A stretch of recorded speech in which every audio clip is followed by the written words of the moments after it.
Welcome back. Have to do the work ourselves today? No producer. No producer, This is no ridiculous. nothing. And The conditions that we have now, to but work now on. you have proved me wrong from when I said on my show the other day, there's only two people that do any work in this world. It's you and me, and I'm tired of doing it myself because you're actually having to push. So there's only two people in this world that do any work, and I think it's you, Who are tired? not me. I'm tired. And I'm retired. Well, I'm not retired, but there's days I'm tired over again. So I am, Right, that's right. yes. I'm tired of Yeah. Right. What are we doing, sir? Let's go to Luke. Luke chapter 13. Yeah. We talk about all kinds of things counterculture. Within the church today, there is a real need to be counterculture-ish. So we're always talking about the culture outside of the church, but there are things in the church that I think we really need to take a look at. This is one of those sections that would help us do that. So why don't you read 22 through, I never remember, 30 for me. Then Jesus went through the towns and villages teaching as he made his way to Jerusalem. Someone asked him, "Lord, are only a few people going to be saved?" He said to them, "Make every effort to enter through the narrow gate, because many, I tell you, will try to enter and will not be able to. Once the owner of the house gets up and closes the door, you will stand outside knocking and pleading, 'Sir, please open the door for us.' But he will answer, 'I don't know who you are or where you come from.' Then you will say, 'We ate and drank with you, but you taught us in our streets, and you taught us in our streets.' But he will reply, 'I don't know you or where you come from. Away from me, all you evildoers.' There will be a weeping there and gnashing of teeth when you see Abraham, Isaac, and Jacob and all the prophets in the kingdom of God, but you yourselves thrown out. People will come from east and west and north and south and will take their places at the feast in the kingdom of God. Indeed, there are those who are the last who will be first, and first who will be last." So Jesus has asked a question, and as normal protocol for Jesus, he didn't really come out and answer the question with a very simple answer. But the question was, are few going to be saved? And then Jesus gives the explanation as follows. So based on that, what do you think the answer to the question that was asked of Jesus actually was? If you're going to put it into a yes or no, not a paragraph like I talk, what would be the answer that Jesus would be saying?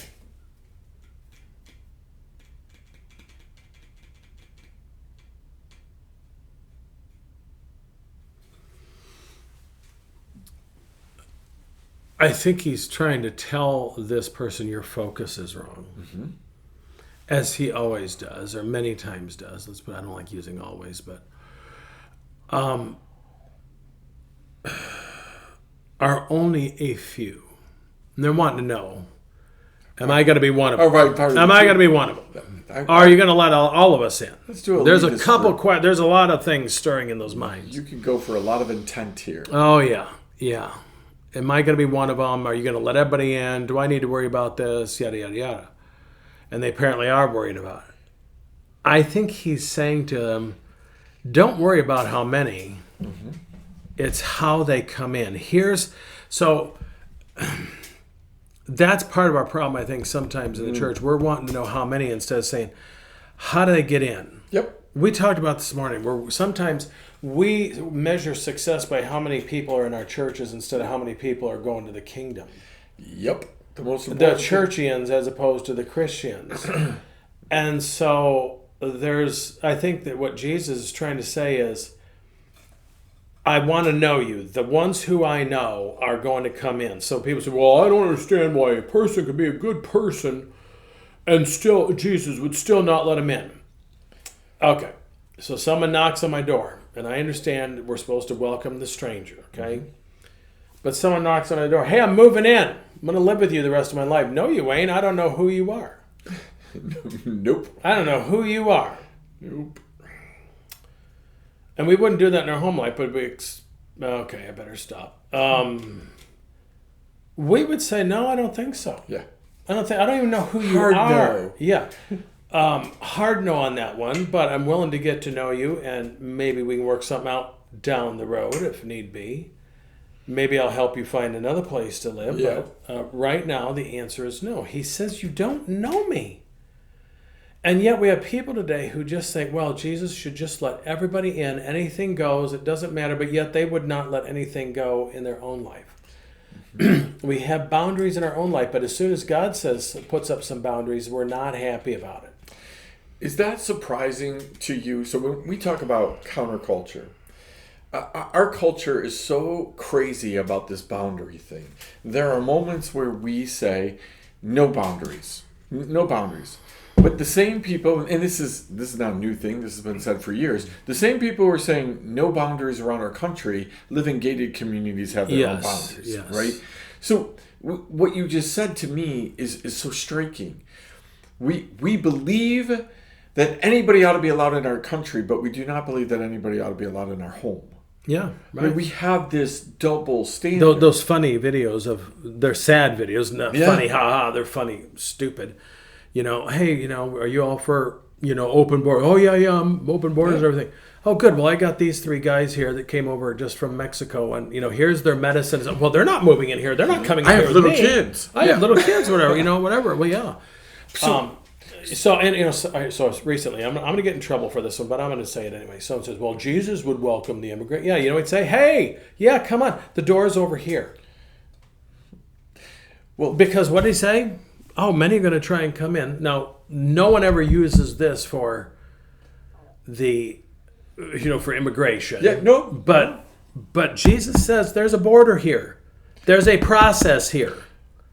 Well, again, we are so caught up in God should just love everybody to heaven, right?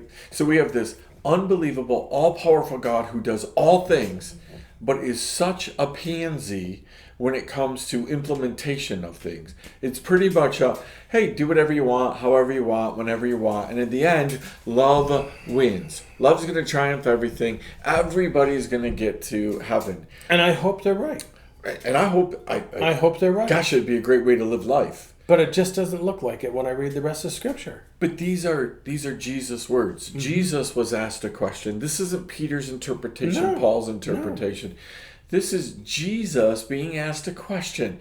Hey, is only a few people going to get to heaven? And Jesus' answer at least seems to say, well, it's a hard road.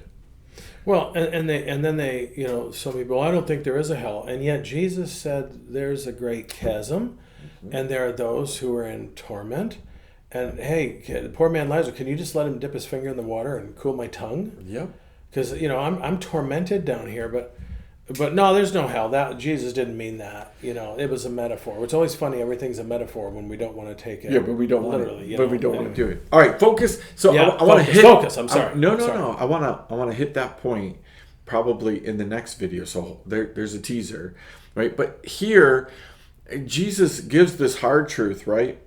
And it says, once the master of the house has risen and shut the door, right?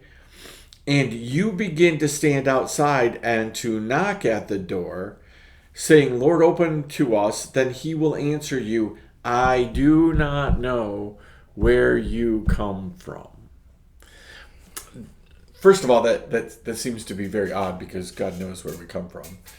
But he also asked Adam, where are you? Yeah, that's exactly right. But this fits the narrative. It's a rhetorical question. Right. When God asks you a rhetorical question, why are you doing this? You're pretty much in trouble. He's not looking for an explanation. That's exactly. Elijah, what are you doing here? There's no need for Elijah to speak. Yeah. But he did. He's just trying to get us to think. Yes. So God says that there's going to come a time when the master of the house gets up and deliberately goes and shuts the door. That's the same imagery of, hey, Noah, build me an ark.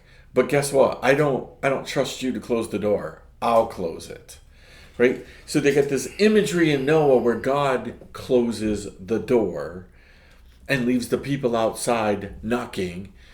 And here's that same imagery where God says, the master's going to get up and he's going to go and lock the door. And once the door is locked, there is no getting in. Now, again, this is Jesus' words, not yours, not mine. Mm-hmm. So it's not our imagery of what we think, our interpretation. God says the door is going to get locked and it's not going to get reopened no matter how much you beg. Mm-hmm. That is completely against our culture today. Oh. And it's completely against what we teach in church today. Mm-hmm. So if Jesus taught this in response to a question that was super important, hey, are just a few people going to get to heaven? Why don't we teach this today in our churches? Why don't we tell people the truth? You just let it go. Nickels and noses. And whatever do you mean by that, Pastor Mark? Well, we don't want them to not come. I've had people say to me, Pastor, I know my kids are living in sin and they want you to marry them, but I don't want you to say anything about it because I don't want them to not come to church. They're not coming anyway. Yeah. And what is one of the reasons? This is one of the interesting things. What is one of the reasons that young people don't come to church? Well, because they don't want the truth. But then when they do want the truth, they don't want to come to the church. I remember someone saying, well, a friend of theirs said, "Oh, I just want to know truth, but I don't want. Give me some books to read, but I want to read the Bible." Yeah. Yep. Oh, so you're limiting. What if that's where the truth is, which I do believe it is? Well, I just don't want it from there, is what they're saying. So now you're looking for a truth that makes you happy. Yeah, I love what you. And so it is. There is pressure. I don't care what you say. It is pressure, and it's more fun to preach to more people than fewer. I get it, and it's a lot nicer to have the money coming in than not. But You know what? Are we doing anybody any favor by not speaking the truth? So on the hill, so John MacArthur just passed away. A couple of days ago as we're doing this video. John MacArthur and I probably would not agree theologically on everything. And that's okay. Probably you and I don't either. I did not particularly care for his approach. But I'm going to tell you, the guy was a warrior. He took on the governor of California and said, look, this is nonsense. You're treating us differently than anybody else. He's a warrior. Yep. He's a warrior. There's several other pastors who I do listen to. I don't agree with them on everything. They don't agree with me on everything, but they're like warriors. And they challenge me sometimes to be a warrior and to say, you know what, this is the truth. I'm not saying this to be mean. I'm not going to put the Ark of the Covenant on an ox cart. I'm going to carry it the way I'm supposed to be carrying it. I'm going to tell you what the word says. That's a prophet. That's what a prophet does. They don't foretell the future. They foretell a message of God. I love John MacArthur for the following reason. I tell people all the time. I go to John MacArthur when I want to just know the black and white of something. The man had no gray areas. No. He had a definite about everything. And so, again, that is counterculture, whether you agree with it or not. Yeah. And this is the same thing that Jesus says here. There is going to be a definite moment when the door gets closed. Yeah. And people are going to be left on the outside. So it doesn't matter if that's a few people or a lot of people in pertaining to the question. And it's their choice. Right. It's their choice. They're going to choose to be left on the outside. I remember talking to a guy who was going to my church, and he was a plant manager for this particular company in their plant, and I was a young pastor, and I said, do you find it hard to fire people? He goes, well, I don't enjoy it. He goes, but by the time they get fired, he goes, they fired themselves. I'm not fired. I'm just making it official. They chose to be fired by not doing their job. Yeah, I remember that when I first started in management, I had to fire a young woman for scratching off lottery tickets. She just decided she was bored one night and just started scratching off lottery tickets. And I was devastated by it because she was a good girl, just did something really stupid. And the security guy, he walked in, he said, Andy, she fired herself. Yeah. She chose to do this, right? So I think that we need to have that idea of, hey, people are making their own choices. Yeah. Because this is a hard picture. This is a hard concept. Absolutely. This idea that we're on the inside and there are going to be people on the outside. I don't like that That's idea. okay if it's people I don't like. But what if it's my brother, sister, wife, husband, children who are on the outside? Yeah, I think we do not want to believe that. No, because we want everybody to be saved, and you know what? So does God. So does God. He says in Ephesians, it's God's will that everybody gets saved. Yep. But it doesn't mean, does God always get his way? No, he always gets his way. No, he doesn't. He doesn't get his way with you because you keep turning away from him over and over again. And it's a choice. Yeah. And we just need to understand that. Remember that concept when counterculture. Yeah. All right, I'm going to leave it right there. I'm going to pick up on the rest of this. I want to say tomorrow, but it'll probably be the next week. Maybe tomorrow. Maybe I'll double release it. Who knows? Lots for you to chew on. First of all, you probably need to just check yourself. Which side of the door would you be on currently? And do you believe that there is a God who actually would shut the door? Because that's the God of the Bible. If you're serving a God who says that he will not shut the door, then you're probably serving the wrong God. So chew on that. We'll see you next time right here on Counterculture. Grace and peace.